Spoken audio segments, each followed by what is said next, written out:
हुआ तो स्त्री सुबोधनी पढ़ ली। सच पूछो तो स्त्री सुबोधनी में ऐसी ऐसी बातें लिखी है, ऐसी बातें कि क्या तुम्हारी BA की पढ़ाई होगी। और आजकल के तो लक्षण ही रुके हैं। अच्छा, ग्रामाफोन बाजा होता है ना? क्यों? दो तरह का होता है, एक आदमी का बनाया हुआ जिसे जब चाहे तब चलाकर रोक लो, और दूसरा परमात्मा का बनाया हुआ। भैया एक बार को चढ़े तो करने का नाम नहीं लेता।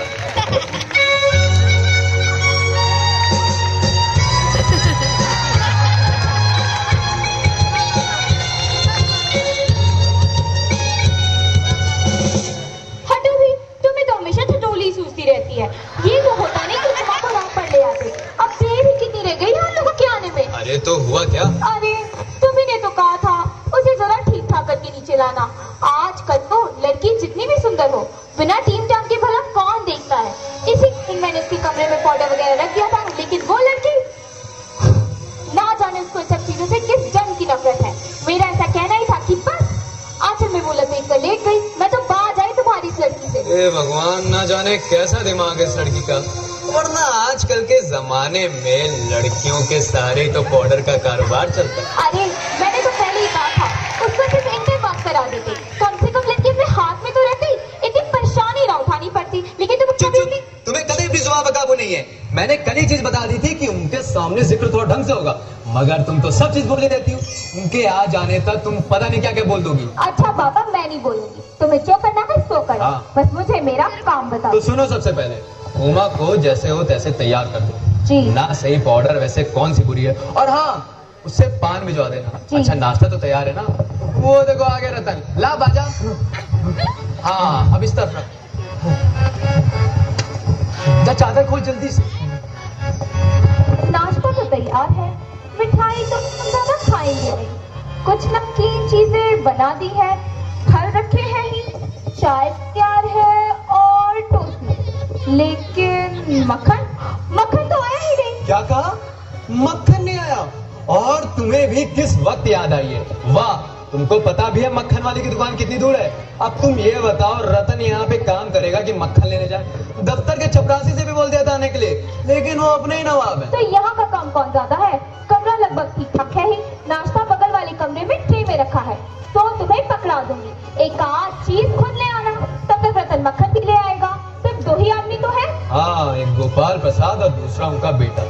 जरा उमा से कह देना थोड़ा करीने से आए। जी। क्या करें, ये लोग ऐसे ही हैं। गुस्सा तो बहुत आता है इनके दकियानुसी ख्यालों पर। मतलब खुद सब पढ़े लिखे हैं, वकील हैं, सभा सोसाइटी में जाते हैं, लेकिन लड़की ऐसी चाहते हैं तो ज्यादा पढ़े लिखे ना हो। और लड़का? अरे बताया तो तुम्हें, अगर बाप शेर है तो लड़का सवा शेर। BSc करने के बाद लखनऊ के मेडिकल कॉलेज में पढ़ाई कर रहा है। कहता है शादी का सवाल दूसरा है और तालीम का दूसरा। क्या करें यार, अपनी मजबूरी है, अपना ही फायदा है। वरना ऐसे बाप बेटे को मैं कोड़ी कोड़ी सुनता, ऐसी कोड़ी कोड़ी सुनता। क्या हुआ? कोई आ रहा है। अरे प्रेमा, जल्दी करो अभी के। अरे क्या कर रहा है? मक्खन आदमी का सब चौपट कर दिया। अरे बेवकूफ, उस दरवाजे से नहीं, पीछे के दरवाजे से जा। और उमा, जल्दी करो, उमा से कह देना थोड़ा गा देगी। जी। माथा नीचे कर, थोड़ा बिना माथा। आइए, नमस्ते।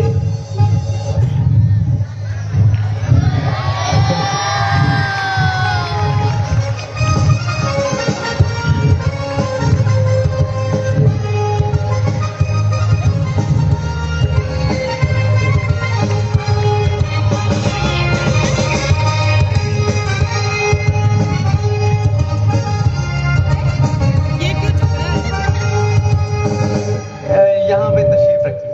जी। ये पेन मुझे दे दीजिए।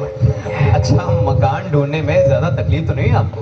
नहीं, टांगे वाला जानता था, और फिर हमें तो यहाँ नहीं था। बड़ी रास्ता मिलता कैसे नहीं। अरे अरे, ये तो आपकी बड़ी मेहरबानी है, वरना हमने आपको तकलीफ दे दी। अरे नहीं साहब, जैसा मेरा काम वैसा आपका काम। भाई अपने लड़के की शादी तो करनी है, बल्कि यूँ कहिए कि मैंने आपके लिए खासी परेशानी कर दी। अरे अरे, आप तो मुझे कांटों में घसीटने लगे। अब तो आपके सेवक ही हैं।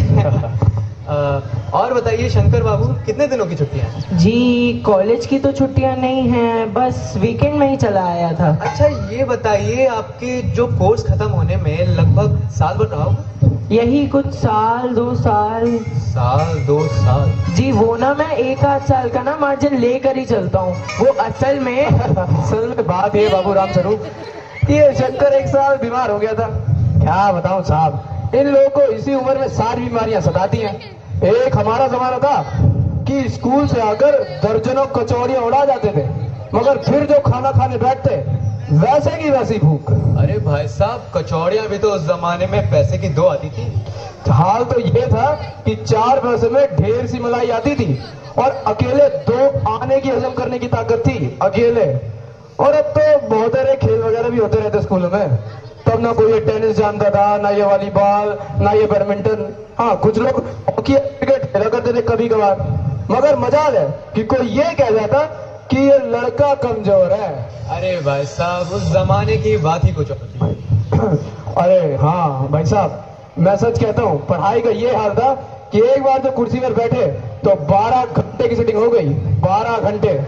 मैं सच कहता हूँ, उस जमाने का मैट्रिक भी वो अंग्रेजी लिखता था, फर्राटे की, कि आजकल के ये एमए बीए भी मुकाबला नहीं कर सकते। हाँ भाई साहब, ये तो आपने बिल्कुल सही। माफ कीजिएगा बाबू राम स्वरूप, उस जमाने की जब याद आती है ना तो अपने आप को जब्त करना जरा मुश्किल हो जाता है। अरे भाई साहब, वो तो एक रंगीन जमाना था, रंगीन जमाना।